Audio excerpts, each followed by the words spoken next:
Friends, welcome back to my YouTube channel. അപ്പോൾ the boarding school last കംപ്രസിൻ്റെ third എപ്പിസോഡാണ്. അവർക്ക് അങ്ങനെ ദേ മോർണിംഗ് എഴുന്നേൽക്കാനുള്ള ബെല്ലൊക്കെ റിങ് ചെയ്യാണ് കേട്ടോ. അപ്പോൾ എല്ലാവരും തന്നെ എഴുന്നേൽക്കുകയാണ്. മാത്രമല്ല സ്പീക്കറിൽ അനൗൺസ്മെൻറ്റും വരുന്നുണ്ട്. അതായത് ജിം സെഷൻ മസ്റ്റാണ്, എല്ലാവരും ചെയ്തിരിക്കണം, അത് നിങ്ങളുടെ ബോഡിക്ക് വേണ്ടിയിട്ടുള്ളതാണ്. ഇതൊക്കെ ഡെയിലി അനൗൺസ്മെൻറ്റ് വരുന്ന കാര്യങ്ങളാണ്. അതുപോലെ തന്നെ കുളിക്കുന്ന ടൈം ആകുമ്പോൾ കുളിക്കുന്ന കാര്യങ്ങൾ നമ്മൾ കൃത്യമായിട്ട് ചെയ്യണം. അങ്ങനെയുള്ള ഓരോ കാര്യങ്ങളും കറക്റ്റായിട്ട് അനൗൺസ്മെൻറ്റ് വരാറുണ്ട്. അങ്ങനെ ദേ എല്ലാ പിള്ളേരും അവരുടെ വർക്കൗട്ടിനും ജിം ക്ലാസ്സസിനൊക്കെ ആയിട്ട് പുറത്തേക്ക് പോവാണ് കേട്ടോ, ലൈനായിട്ട്. ഈ സമയം നമ്മുടെ ഐനിസ് ആണെങ്കിൽ വേറൊരാളുടെ കയ്യിൽ നിന്ന് ഒരു ലൈറ്റർ എടുക്കുകയാണ് കേട്ടോ, അയാളറിയാതെ.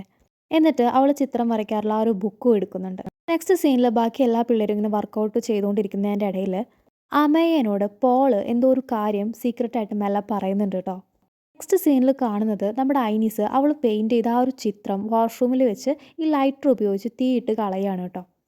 അപ്പോൾ എന്തൊക്കെയോ ഭയങ്കര പേടികൾ അവളുടെ ഉള്ളിലുണ്ട്. അതുകൊണ്ട് പെട്ടെന്ന് തന്നെ അത് തീയിട്ട് കളഞ്ഞിട്ട് ഒരു വാഷ്റൂമിനുള്ളിൽ നിന്ന് പുറത്ത് ഇറങ്ങുമ്പോൾ നേരെ മുമ്പിൽ നിൽക്കുന്നത് നമ്മുടെ പോളും അമ്മയും ആണ് കേട്ടോ. അമ്മയെ ചോദിക്കുന്നുണ്ട്, നീ എന്താ തീയിട്ട് കളഞ്ഞേ ചോദിക്കുമ്പോൾ ഇവള് പറയുന്നുണ്ട് അതൊന്നുമില്ല എന്ന് പറയാണ്. അമ്മയെ അങ്ങനെ വിട്ടുകൊടുക്കുന്നൊന്നുമില്ല കേട്ടോ. അമ്മയെ പറയുന്നുണ്ട് മാനുവലിൻ്റെ മിസ്സിംഗ് കേസ് റിപ്പോർട്ട് ചെയ്യാൻ പോയ അൽബ കൊല്ലപ്പെട്ടതാണ്, ആരോ കൊന്നതാണ് അവളെ. ഇപ്പോഴും നമ്മുടെ ഐനീസ് പറയുന്നുണ്ട് എനിക്ക് അതിനെക്കുറിച്ചൊന്നും ഒന്നും തന്നെ അറിയില്ല എന്ന് പറയാൻ കേട്ടോ. അപ്പോൾ നിൻ്റെ ഓർമ്മ ഞാൻ ശരിയാക്കി തരാമെന്ന് പറഞ്ഞിട്ട് നമ്മുടെ ഐനീസിനെ ആമേയ ഇവർ ഷവർ ചെയ്യണ ആ ഒരു ഇതിൻ്റെ അവിടെ കൊണ്ടുപോയി നിർത്തുകയാണ് കേട്ടോ. എന്നിട്ട് നല്ല കോൾഡ് വാട്ടർ ഓപ്പൺ ചെയ്തിടുകയാണ്. നിനക്കറിയില്ലെങ്കിൽ പിന്നെ എങ്ങനെയാണ് നീ ആ ചിത്രം വരയ്ക്കുന്നതെന്ന് ചോദിക്കുകയാണ് കേട്ടോ. അതായത് ഇവൾ പെയിൻറ് ചെയ്ത ചിത്രം എങ്ങനെയായിരുന്നോ അതേപോലെയാണ് നമ്മുടെ അൽബ മരിച്ചിരിക്കുന്നത്, അൽബനെ കൊന്നിരിക്കുന്നത്.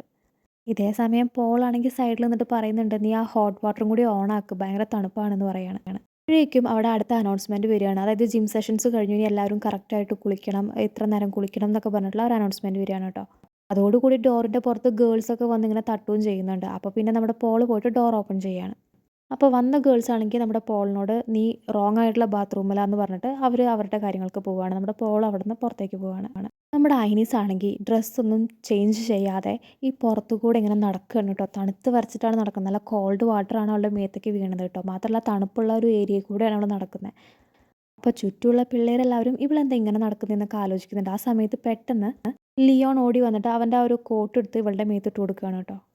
അങ്ങനെ നെക്സ്റ്റ് സീനിൽ ഇവരുടെ ഡൈനിങ് റൂമാട്ടോ കാണിക്കുന്നത്. അപ്പോൾ എല്ലാവരും ബ്രേക്ക്ഫാസ്റ്റ് കഴിച്ചുകൊണ്ടിരിക്കുകയാണ്. അവിടെ ഫാദർ ഏലിയാസും ഉണ്ട്. അപ്പോൾ അൽബയ്ക്ക് വേണ്ടി പ്രാർത്ഥിക്കണം എന്നുള്ള കാര്യങ്ങളൊക്കെയാണ് ഫാദർ ഏലിയാസ് അവിടെ നിന്ന് പറയുന്നത് കേട്ടോ. ആ സമയത്താണ് പ്രിൻസിപ്പൽ മാറി വേറൊരു പോലീസ് ഓഫീസറും കൂടി അങ്ങോട്ട് വരുന്നത്. എന്നിട്ട് നമ്മുടെ അഡേലിനെ അവിടെ നിന്ന് വിളിച്ചു കൊണ്ടുപോവാണ്. കാരണം അൽബയായിട്ട് കുറച്ചുകൂടെ ക്ലോസ് കോണ്ടാക്റ്റ് ഉണ്ടായിരുന്നത് അഡേലിനായിരുന്നു. പോലീസ് അപ്പോൾ അഡേലിനോട് ചോദിക്കുന്നുണ്ട് ആൽബയ്ക്ക് ആരോടെങ്കിലും പേടിയോ അങ്ങനെ എന്തെങ്കിലും ഉള്ളതായിട്ട് പറഞ്ഞിട്ടുണ്ടോ, അല്ലെങ്കിൽ അവൾക്ക് എന്തെങ്കിലും ശത്രുക്കളുള്ള രീതിയിൽ അവൾ സംസാരിച്ചിട്ടുണ്ടോ എന്നൊക്കെ അഡേലിനോട് ചോദിക്കുന്നുണ്ട്. അപ്പോൾ അഡേൽ പറയുന്നുണ്ട് അങ്ങനെയൊന്നും അവൾ പറഞ്ഞ് കേട്ടിട്ടില്ല, ഞാൻ ഫ്രഞ്ച് ക്ലാസ് പഠിപ്പിക്കാനാണ് അവളുടെ അടുത്തേക്ക് പോകുന്നത്, വേറെ ഒന്നുമില്ല എന്ന് പറയാണ്. അപ്പോൾ ആൽബ എന്തിനായിരിക്കും വില്ലേജിലേക്ക് പോയെന്ന് ചോദിക്കുകയാണ്. സത്യം പറഞ്ഞാൽ ഈ ഒരു ചോദ്യത്തിന് മറുപടി ആയിട്ട് മാനുവലിൻ്റെ മിസ്സിംഗ് കേസ് പോലീസിൽ റിപ്പോർട്ട് ചെയ്യാൻ വേണ്ടിയിട്ട് അവൾ പോയെന്ന് പറയായിരുന്നു നമ്മുടെ അഡേലിന്. പക്ഷേ നമ്മുടെ അടയിൽ പറയുന്നത്, അതായത് ഈ സ്കൂളിലെ പല പിള്ളേർക്കും പല കാര്യങ്ങൾ, പല ഐറ്റംസ് ഒക്കെ പുറത്തുനിന്ന് വാങ്ങണമെങ്കിൽ അത് അൽബേനെയാണ് ഏൽപ്പിക്കുക. അപ്പോൾ അത് അൽബ ഇവിടെ എത്തിക്കുമെന്ന് പറയാണ്. ഇപ്പോഴാണ് നമ്മുടെ പ്രിൻസിപ്പൽ മാര ഈ കാര്യങ്ങളൊക്കെ അറിയുന്നത് കേട്ടോ. അപ്പോൾ മാരയ്ക്ക് നന്നായിട്ട് ദേഷ്യം വരുന്നുണ്ട്. അപ്പോൾ മാര ചോദിക്കുന്നുണ്ട്, അല്ല എങ്ങനത്തെ കാര്യങ്ങളാണ് നിങ്ങൾ വാങ്ങിയിട്ട് വന്നിരുന്നതെന്ന് ചോദിക്കുകയാണ്. അപ്പോൾ അടയിൽ പറയുന്നുണ്ട് ചിലപ്പോൾ സിഗരറ്റ്സ് ആയിരിക്കും, അല്ലെങ്കിൽ ടൊബാക്കോ കഞ്ചാവായിരിക്കും, അങ്ങനെ പല സാധനങ്ങളും വാങ്ങിക്കൊണ്ടുവരാറുണ്ടെന്ന് പറയാണ്. പ്രിൻസിപ്പൽ മാരയ്ക്കാണെങ്കിൽ നല്ല ദേഷ്യം വരുന്നുണ്ട് കേട്ടോ. ഇതങ്ങനെ വിടാൻ എന്തായാലും തീരുമാനിച്ചിട്ടില്ല. അന്നതേ പോലീസ് ഓഫീസേഴ്സിൻ്റെ മുന്നിൽ വെച്ചിട്ടാണ് ബോയ്സിൻ്റെയും ഗേൾസിൻ്റെയും ഡോർമെട്രി നല്ല അടിപൊളിയായിട്ട് ചെക്ക് ചെയ്യുന്നത് കേട്ടോ. അവരുടെ ബെഡ്, ബെഡ്ഷീറ്റ്, പില്ലോ, ബാഗ് അങ്ങനെ എന്തൊക്കെയുണ്ട് എല്ലാം തന്നെ ചെക്ക് ചെയ്യുന്നുണ്ട് കേട്ടോ, നല്ല ഡീറ്റെയിൽഡ് ആയിട്ട്. ഐനീസിൻ്റെ അടുത്ത് ചെക്ക് ചെയ്യാൻ ചെല്ലുമ്പോൾ ഐനീസ് പറയുന്നുണ്ട് എനിക്ക് എൻ്റെ അച്ഛനുമായിട്ട് സംസാരിക്കണം, അച്ഛനെ ഒന്ന് കോൾ ചെയ്യണം എന്ന് പറയാണ് കേട്ടോ. അപ്പോൾ മാര ഓക്കെ എന്നും പറയുന്നുണ്ട്. അടയിൽ നേരത്തെ പോലീസിനോട് മിസ്സിംഗ് കേസ് പറയാതിരുന്നത് ചിലപ്പോൾ അടയിലാണ് അൽബേനെ വില്ലേജിലേക്ക് വിട്ടത് എന്ന് പുറത്തറിയാതിരിക്കാൻ വേണ്ടിയിട്ടായിരിക്കാം. എന്തായാലും ഇപ്പോൾ ഇവിടെ നടക്കുന്ന ഈ ചെക്കിങ്ങിനൊക്കെ റീസൺ നമ്മുടെ അടയിൽ പറഞ്ഞ കാര്യങ്ങളാണ്. അതുകൊണ്ട് തന്നെ എല്ലാ പിള്ളേർക്കും അടയിലിനോട് നല്ല ദേഷ്യമുണ്ട്. അങ്ങനെ അമ്മയുടെ ബെഡൊക്കെ സെർച്ച് ചെയ്യുന്നതിൻ്റെ ഇടയ്ക്ക് അമ്മയെ നമ്മുടെ പോലീസ് ഓഫീസറിനോട് മാനുവലിൻ്റെ മിസ്സിംഗ് കേസിൻ്റെ കാര്യം പറയുന്നുണ്ട്. അതായത് മാനുവൽ എന്ന് പറഞ്ഞൊരു കുട്ടീനെ ഇവിടെ കാണാനില്ല എന്നൊക്കെ പറയുന്നുണ്ട്. അപ്പോൾ പോലീസ് ഓഫീസർ പറയുന്നുണ്ട് അത് ഓൾറെഡി നിങ്ങളുടെ പ്രിൻസിപ്പൽ എന്നെ അറിയിച്ചിരുന്നു, അത് അന്വേഷിച്ചു, അവൻ ഓൾറെഡി സേഫായിട്ടൊരു സ്ഥലത്തെത്തി, അവൻ്റെ പാരൻസിന് ഒരു പോസ്റ്റ് കാർഡ് അയച്ചത് ഞാൻ നിങ്ങളുടെ പ്രിൻസിപ്പളിന് സെൻഡ് ചെയ്തിട്ടുണ്ടെന്ന് പറയുകയാണ്. അപ്പോൾ ഉടനെ തന്നെ പ്രിൻസിപ്പൽ മാര അത് ഇവളെ കാണിച്ചു കൊടുക്കുകയാണ് അമ്മേനെ. അപ്പോൾ ഈ പോസ്റ്റ് കാർഡ് മാനുവൽ അവൻ്റെ പാരൻസിന് അയച്ചു കൊടുത്തിട്ടുള്ളതാണ്. അതായത് അവനിപ്പോൾ സേഫ് ആയിട്ടുള്ള ഒരു സ്ഥലത്താണ്, അവനെക്കുറിച്ച് അന്വേഷിക്കുകയൊന്നും വേണ്ട, അവൻ ഹാപ്പിയാണെന്ന് പറഞ്ഞിട്ടുള്ള ഒരു പോസ്റ്റ് കാർഡാണ്. ആരത് അമ്മയ്ക്ക് കാണിച്ചു കൊടുത്തതിന് ശേഷം അമ്മേനോട് പറയുന്നുണ്ട്, ഇപ്പോൾ ഇവിടെ അന്വേഷിക്കുന്നത് ഒരു പെൺകുട്ടിയുടെ കൊലപാതക കേസാണ്. അതിൽ ബാക്കിയുള്ളത് ആവശ്യമില്ലാത്തത് കൊണ്ടുവന്ന് കുഴപ്പിക്കരുതെന്ന് പറയാണ് അമ്മേനോട് മാറ. അമ്മയാണെങ്കിൽ ഭയങ്കര വിഷമത്തിലാണ്. കാരണം അവളും അവനും കൂടി ഒരുമിച്ച് ജീവിക്കണമെന്ന് തീരുമാനിച്ച ആൾക്കാരാണ്. പക്ഷേ ഇപ്പോൾ അങ്ങനെയൊന്നും നടക്കില്ല. അപ്പോൾ ആ ഒരു വിഷമം അവൾക്ക് നന്നായിട്ടുണ്ട്. നെക്സ്റ്റ് സീനിൽ നമ്മുടെ ഐനിസ് അവളുടെ അച്ഛൻ്റെ കൂടെ അവരുടെ വീട്ടിലേക്ക് പോവുകയാണ് കേട്ടോ. അപ്പോൾ ഐനിസിൻ്റെ അച്ഛൻ കാറിലിരുന്നിട്ട് പറയുന്നുണ്ട്, നീ വീട്ടിൽ വരണമെന്ന് പറഞ്ഞപ്പോൾ ഞാൻ ഭയങ്കര ഹാപ്പിയായി. അതുകൊണ്ട് തന്നെ ഞാൻ ട്രിപ്പിന് പോകാൻ നിൽക്കുമായിരുന്നു. അത് വേണ്ടാന്ന് വെച്ചു. നിൻ്റെ കൂടെ ടൈം സ്പെൻഡ് ചെയ്യാനാണ് എനിക്ക് കൂടുതൽ ഇഷ്ടം എന്നൊക്കെ പറയാണ്. അപ്പോഴാണ് ഐനിസ് പെട്ടെന്ന് ഒരു മരത്തിൻ്റെ കമ്പിൽ ഒരു പെൺകുട്ടീനെ കെട്ടി തൂക്കിയിട്ടിരിക്കുന്നത് കാണുന്നത് കേട്ടോ. അപ്പോൾ ഐനിസ് ആണെങ്കിൽ ആ കുട്ടി ഷോക്കാവുന്നുണ്ട്. അവളുടെ കണ്ണൊക്കെ നിറയുന്നുണ്ട് കേട്ടോ പേടിച്ചിട്ട്. അപ്പോൾ അവൾ അച്ഛനെ നോക്കുന്നുണ്ട്. പക്ഷെ അച്ഛൻ അതൊന്നും കണ്ട ഭാവേ കാണിക്കുന്നില്ല. അച്ഛൻ വീണ്ടും അച്ഛൻ്റെ വിശേഷങ്ങൾ ഇങ്ങനെ പറയാണ്. അങ്ങനെ വീണ്ടും പോകുമ്പോൾ വീണ്ടും ഒരു മരത്തുമ്മെ 3, 4 ഗേൾസിനെ അതുപോലെ കെട്ടിയിട്ടിരിക്കുന്നതൊക്കെ ഐനീസ് കാണുന്നുണ്ട് കേട്ടോ. ഐനീസിൻ്റെ അച്ഛനാണെങ്കിൽ ഇതൊന്നും തന്നെ കാണുന്നുമില്ല. ചുരുക്കി പറഞ്ഞാൽ ഇതൊക്കെ ഐനീസിന് മാത്രമേ കാണാൻ പറ്റുന്നുള്ളൂ. അവളുടെ ഹാലുസിനേഷനോ ഇമാജിനേഷനോ അങ്ങനെ എന്ത് വേണേൽ പറയാം. അച്ഛൻ പറയുന്നുണ്ട്, നീ പണ്ടത്തെ കാര്യങ്ങളൊക്കെ ഫോഴ്സ് ചെയ്ത് ഓർക്കാനൊന്നും ശ്രമിക്കേണ്ട ആവശ്യമില്ല എന്ന് അച്ഛൻ പറയാണ്. ഐനീസ് അച്ഛനോട് ഓപ്പണായിട്ട് പറയുന്നുണ്ട്, എനിക്ക് എന്തൊക്കെയോ അറിയായിരുന്ന പോലെ തോന്നുകയാണ് ആൽബയുടെ ഡെത്തൊക്കെ എന്ന് പറയാണ്. അപ്പം അച്ഛൻ പറയുന്നുണ്ട്, അതൊക്കെ നിനക്ക് തോന്നുന്നതാണ്. അതൊക്കെ നിൻ്റെ ആക്സിഡൻറ്റ് കാരണം നിനക്ക് നിൻ്റെ ബ്രെയിനിലുണ്ടാവുന്ന കുറേ ചേഞ്ചസ് ആണ്. അല്ലാതെ വേറെ ഒന്നുമല്ല. നീ സീരിയസ് ആക്കിയൊന്നും എടുക്കണ്ട പറയാണ്. ഇതേ സമയം ഇവിടെ സ്കൂളിലാണെങ്കിൽ നമ്മുടെ ലിയോണിൻ്റെ മ്യൂസിക് ക്ലാസ്സാണ്. അപ്പോൾ ലിയോൺ ശ്രദ്ധിക്കുന്നുണ്ട് ഇന്ന് ഐനീസ് വന്നിട്ടില്ല എന്നൊരു കാര്യം. അങ്ങനെ ഐനിസ് ദേ അവളുടെ വീട്ടിലെത്തുകയാണ് കേട്ടോ. വീട്ടിലെത്തിയ വഴിക്ക് അവൾ നേരെ അവളുടെ ബെഡ്റൂമിലേക്കാണ് പോകുന്നത്. എന്നിട്ട് അവളുടെ പെയിൻറ്റിങ്സ് ഒക്കെ വരയ്ക്കുന്ന ഒരു ബുക്ക് തുറന്ന് വെക്കുകയാണ് കേട്ടോ. എന്നിട്ട് അവൾ ഇതുവരെ വരച്ച് വെച്ചിട്ടുള്ള ഒരു 5-6 പെയിൻറ്റിങ്സ് ഉണ്ട്. അതൊക്കെ കീറി എടുക്കുകയാണ് കേട്ടോ. അവൾ വരച്ച ചിത്രത്തിലുണ്ടായിരുന്ന പോലെയാണ് നമ്മുടെ ആൽബം വരച്ചത്. അതുകൊണ്ട് തന്നെ ഇവൾക്ക് ഒരുപാട് പേടിയാവുകയാണ് കേട്ടോ. എന്നിട്ട് വരച്ച എല്ലാ ചിത്രങ്ങളും കീറി എടുത്തിട്ട് കത്തിച്ച് കളയാണ് കേട്ടോ, ഒന്നുപോലും വിടാതെ. ഇതേ സമയം ബോർഡിംഗ് സ്കൂളിലാണെങ്കിൽ എല്ലാ പിള്ളേരും ഗേറ്റിൻ്റെ മേലെ ഓരോന്നിങ്ങനെ കെട്ടിയിടുകയാണ് കേട്ടോ. അത് അൽബയുടെ ഓർമ്മയ്ക്കായിട്ടാണ്. ഒരു മെമ്മറി എന്ന രീതിയിൽ ഓരോ എഴുത്തൊക്കെ എഴുതി കെട്ടിയിടുന്നുണ്ട്. ഇതിൽ ഏറ്റവും കൂടുതൽ സങ്കടപ്പെടുന്നത് നമ്മുടെ അഡേലാണ് കേട്ടോ. കാരണം അഡേലായിരുന്നു കുറച്ചുകൂടെ ക്ലോസ് ആയിട്ട് ആൽബയുടെ ഉണ്ടായിരുന്നത്. അങ്ങനെ ദേ ലിയോണിൻ്റെ മ്യൂസിക് ക്ലാസ് കാണിക്കുകയാണ്. അപ്പോൾ പോളാണെങ്കിൽ അമ്മയുമായിട്ട് സംസാരിക്കുന്നുണ്ട് നൈസായിട്ട്. വേറെ ഒന്നുമല്ല പോള് പറയുന്നത്, നമ്മുടെ മാനുവലിന് അവൻ്റെ ഫാമിലി ആയിട്ട് അത്ര ചേരുന്ന രീതിയിലൊന്നും ആയിരുന്നില്ല. ഒരു പോസ്റ്റ് കാർഡൊന്നും ഫാമിലിക്ക് അവൻ അയക്കുമെന്ന് തോന്നുന്നില്ല എന്ന് അമ്മേനോട് പറയാണ്. അപ്പോൾ അമ്മയെ പറയുന്നുണ്ട്, അതുകൊണ്ട് തന്നെയാണ് അവൻ അവൻ്റെ ഫാമിലിക്ക് പോസ്റ്റ് കാർഡ് മാത്രം അയച്ചു നിർത്തിയത്.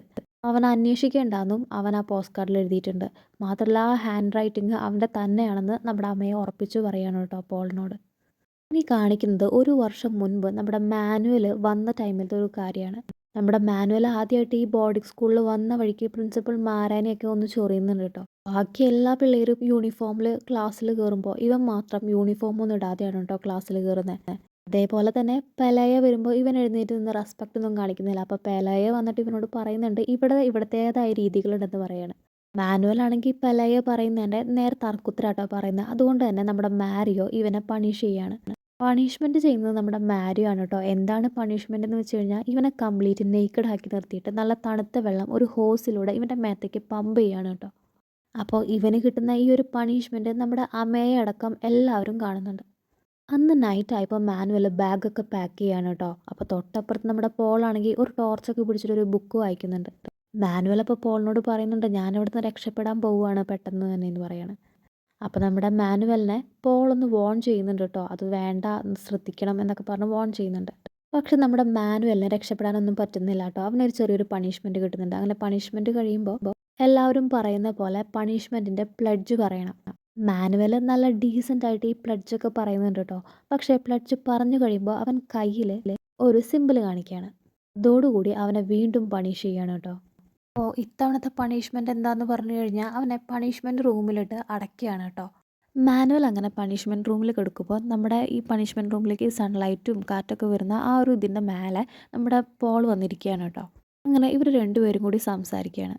അപ്പോൾ പോൾ പറയുന്നുണ്ട്, ഞാൻ പറഞ്ഞതല്ലേ പോണ്ടെന്ന് പറയുമ്പോൾ മാനുവൽ തിരിച്ച് പറയുന്നുണ്ട്, നീ അത്ര ബുദ്ധിമാനായിട്ടൊന്നും അഭിനയിക്കേണ്ടെന്ന് പറയുകയാണ്. അപ്പോൾ പോൾ പറയുന്നുണ്ട്, ഞാൻ അത്ര ബുദ്ധിമാനാണെങ്കിൽ ഈ ഒരു സ്കൂളിൽ വന്ന് പെടില്ലായിരുന്നു എന്ന് പറയാണ്. ആനുവലിനെ അവൻ്റെ അച്ഛൻ മുൻപ് കുറച്ച് ലക്ഷറി ആയിട്ടുള്ള ഒരു സ്കൂളിലാട്ടോ വിട്ടിരുന്നത്. അവൻ്റെ കുരുത്തക്കേട് കാരണം അവനെ അവിടെ നിന്ന് പറഞ്ഞു വിടുകയാണ്, ഡിസ്മിസ് ചെയ്യാണ്. അതുപോലെ ഈ സ്കൂളുകാരും ലാസ്റ്റ് മാനുവലിനെ പറഞ്ഞു വിടുന്നതാണ് മാനുവലിൻ്റെ ഒരു വിചാരം. അപ്പോൾ പോള് പറയുകയാണ്, ഇവരൊരിക്കലും ഇതിനെ ഇവിടെ നിന്ന് പറഞ്ഞു വിടാൻ പോണില്ല. ഒരാളെ പണിഷ്മെൻറ്റ് ചെയ്യാൻ കിട്ടിയാൽ അവരത് മാക്സിമം എൻജോയ് ചെയ്ത് പണിഷ് ചെയ്യും. അതുകൊണ്ട് ഇവിടുന്ന് എന്തെങ്കിലും ചെയ്തിട്ട് കുരുത്തക്കേട് ചെയ്തിട്ട് നിന്നെ ഡിസ്മിസ് ചെയ്യുന്നുള്ള ചിന്തയൊന്നും വേണ്ടാന്ന് പറയാണ് പോള്. പോൾ എങ്ങനെ ഈ ഒരു സ്കൂളിൽ എത്തിയെന്ന് വെച്ച് കഴിഞ്ഞാൽ പോളിൻ്റെ അങ്കിളിൻ്റെ ലബോറട്ടറിയിലത്തെ ഒരുപാട് കുരങ്ങന്മാരെ നമ്മുടെ പോൾ തുറന്നു വിട്ടു കേട്ടോ. അങ്ങനെയാണ് പോൾ ഇവിടെ എത്തിയത്. പോൾ എന്നിട്ട് മാനുവലിനോട് പറയുന്നുണ്ട്, ശരിക്കും പറഞ്ഞാൽ ഈ സ്കൂളിൽ നിന്ന് രക്ഷപ്പെടുക തന്നെയാണ് വേണ്ടത്. പക്ഷേ ഇന്നലത്തെ പോലെയല്ല, എന്തെങ്കിലുമൊക്കെ ഒരു പ്ലാൻ ഒക്കെ ചെയ്ത് സെറ്റാക്കിയിട്ട് വേണം രക്ഷപ്പെടാമെന്ന് പറയാണ്. എന്നിട്ട് പോൾ പറയാണ്, ഇവിടെ കുറച്ച് എൻ്റർടൈൻമെൻറ്റ് കിട്ടാനായിട്ട് ഞാനായിട്ട് ചെറിയ എൻ്റർടൈൻമെൻ്റ് ഒക്കെ ചെയ്യാറുണ്ട് എന്നെ തന്നെയെന്ന് പറയാണ്. അപ്പോൾ പോൾ സ്വയം എൻ്റർടൈൻമെൻറ്റ് ചെയ്യുന്ന കുറച്ച് കാര്യങ്ങളാട്ടോ ഇതൊക്കെ. ആ ഒരു ഫോട്ടോയിലൊക്കെ ഒരു മീശയൊക്കെ വരച്ച് വെച്ചിട്ടുണ്ട് പോള്. അപ്പോൾ നമ്മുടെ മാനുവലിനാണെങ്കിൽ ഇത് കാണുമ്പോൾ തന്നെ മനസ്സിലാവുന്നുണ്ട് പോളാണ് ഈ പരിപാടി ഒപ്പിച്ചതെന്ന്. അതുപോലെ തന്നെ വേസ്റ്റ് ബാസ്ക്കറ്റിൽ തീയിടുക, എന്നിട്ട് അവിടെ ഫുള്ള് ഫയർ ആക്കുക, ഇങ്ങനത്തെ കാര്യങ്ങളൊക്കെ ചെറിയ ചെറിയ രീതിയിൽ നമ്മുടെ പോൾ ഒപ്പിക്കുന്നുണ്ട് കേട്ടോ. പക്ഷേ പുറത്തുനിന്ന് ആരും കാണുന്നുമില്ല, കണ്ടാൽ തന്നെ സ്റ്റുഡൻസ് ഒന്നും പറയൂല. അതെ, പ്രിൻസിപ്പൽ മാരയുടെ ക്ലാസ് ആണ് കേട്ടോ. അപ്പോൾ പ്രിൻസിപ്പൽ മാര ഇവർക്കൊരു വർക്ക് കൊടുത്തിട്ടുണ്ട്. അപ്പോൾ നമ്മൾ പോൾ ചെയ്ത വർക്കാണ് കേട്ടോ ഈ കാണിക്കുന്നത്.